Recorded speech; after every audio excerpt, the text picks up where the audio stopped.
The American Civil War will be described by most American historians as the most cataclysmic event in the nation's history and the one that came closest to destroying the Union.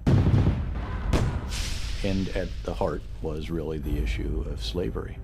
And that issue remained in the background. It was, a constant source of tension between states in which slavery was permitted, indeed became part of the economy. It was a way of life, actually.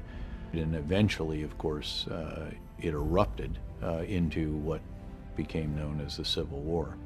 That was the schizophrenia that America had at that point. We were the land of freedom, the land of opportunity, the land of democracy, but about 35% of the people who lived there did so in chains. It's impossible for a modern person to understand the depth of courage they had. You look at how close they stood and how long they were prepared to shoot at each other and how many casualties it took in an hour.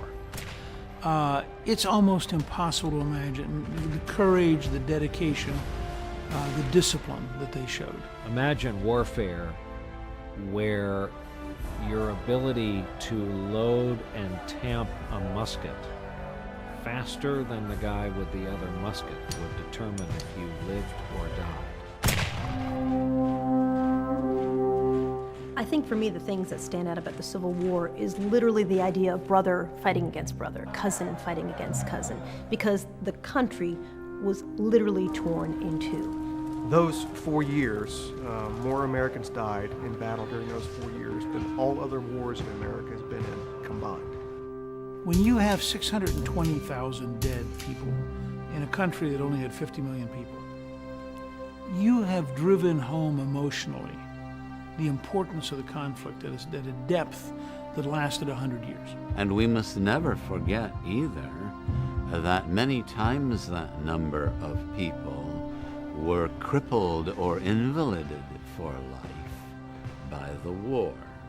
Ended up being such a critical time in the United States and such a devastating time, but devastating because so much was at stake. It would literally change the face of the nation.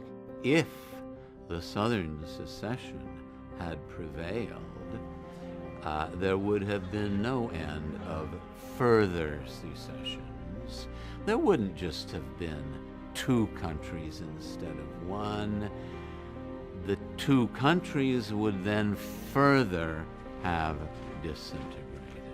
Fortunately for us, the North, as the underdog, came back and won that war for a variety of reasons, and really changed the landscape and complexity of what it means to be an American. By the act of winning, the North both validated freedom and validated the industrial model.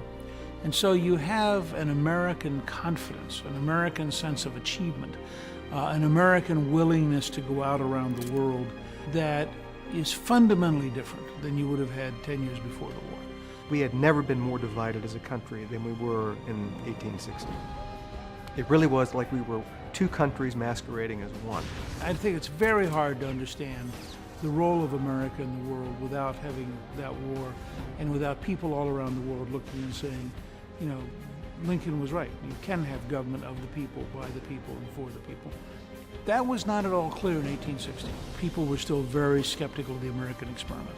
The incredibly insane experiment that is American democracy really almost fell apart. And yet, the nation was able to survive it and grow because of it.